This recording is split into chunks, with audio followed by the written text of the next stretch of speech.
Hello and welcome to my channel, Truth About Training. My name's Scott, this is Theo, and together we're going to produce weekly videos going through specific exercises, talking about the muscles involved in them and how to make them easier and harder. Today's first video is going to be on the push-up, so with that, let's get into it. So the primary muscle in the push-up is the pectoralis major. It runs from the clavicle, sternum and costal cartilages of the lower ribs. The muscle spans across the chest horizontally and slightly diagonally down into the greater tubercle of the humerus. This gives it a variety of movements that it can produce. One of them being medial rotation, which brings the arm in that way. When the arm is abducted, it can produce a deduction that brings the arm towards the midline of the body. When the arm is flexed, it can produce horizontal adduction, which brings it across to the midline of the body. It can also produce flexion of the arm this way and can produce extension of the arm from a flexed position back towards the midline. During the push-up, we are most interested in this flexion from an extended position, because at the bottom of the push-up, your arm is extended backwards and the pectoralis major is going to contract to pull the arm forward, which will lift your body back up. So let's take a look at how to do a good push-up with correct form. So when performing the push-up, you're going to be looking to be in an extended position with your arms roughly shoulder to 1.5 times shoulder width distance apart. As you can see from the video, from looking at above, we want to keep those elbows at a rough angle of 40 to 50 degrees so that we get maximal chest and tricep activation. We also want to have our wrists at a 90-degree angle when we're at the bottom of the push-up. This way we will not be injuring any elements within our wrist. During the whole phase of the push-up, we want to keep our head, chest, butt and ankles in a straight line so that we have our core engaged and nothing sagging. You also want to make sure that your scapulars are retracted and flat against your back. That is this bone here. Otherwise, if you get some winging of the scapula, this isn't as efficient and can lead to injury. So we've now seen how to do the perfect push-up. Let's look at how they can go wrong. So in this first video, you're going to see the elbows are flaring out to almost a 90-degree angle.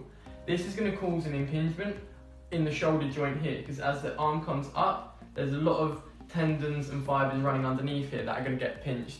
This can lead to injury and discomfort, and it's just genuinely not that good. In this video, you can see that the head is sagging down towards the ground. This means that you're not going to go through the full range of motion of the exercise, and you're just going to cheat yourself out of completing a rep. Also, it's not that good because you're going to put a lot of stress on the back of your head and the neck muscles to try and support you as you're pulling your head back up. In this video, you're going to see me leading with the hips.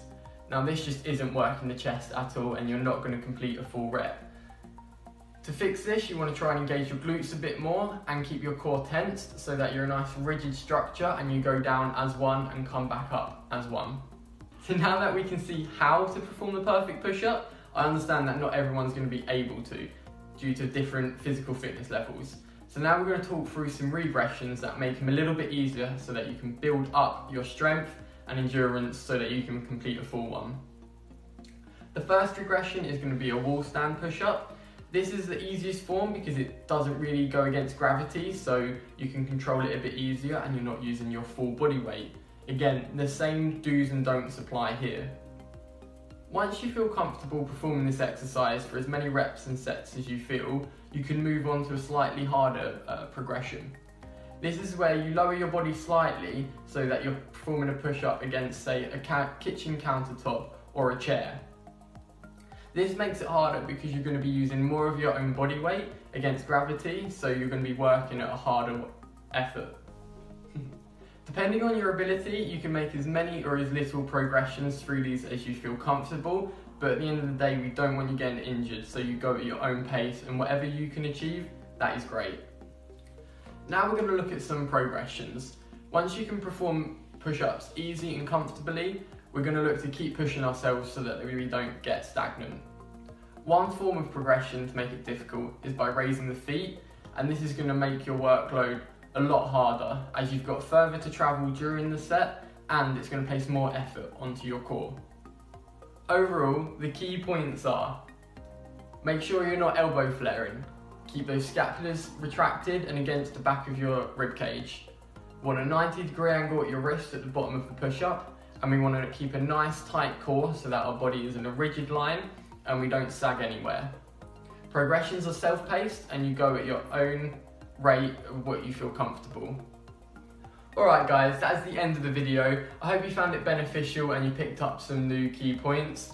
Leave a message in the comments down below if you feel like I missed anything out, and keep me and Theo updated with your progress because we'd love to hear it.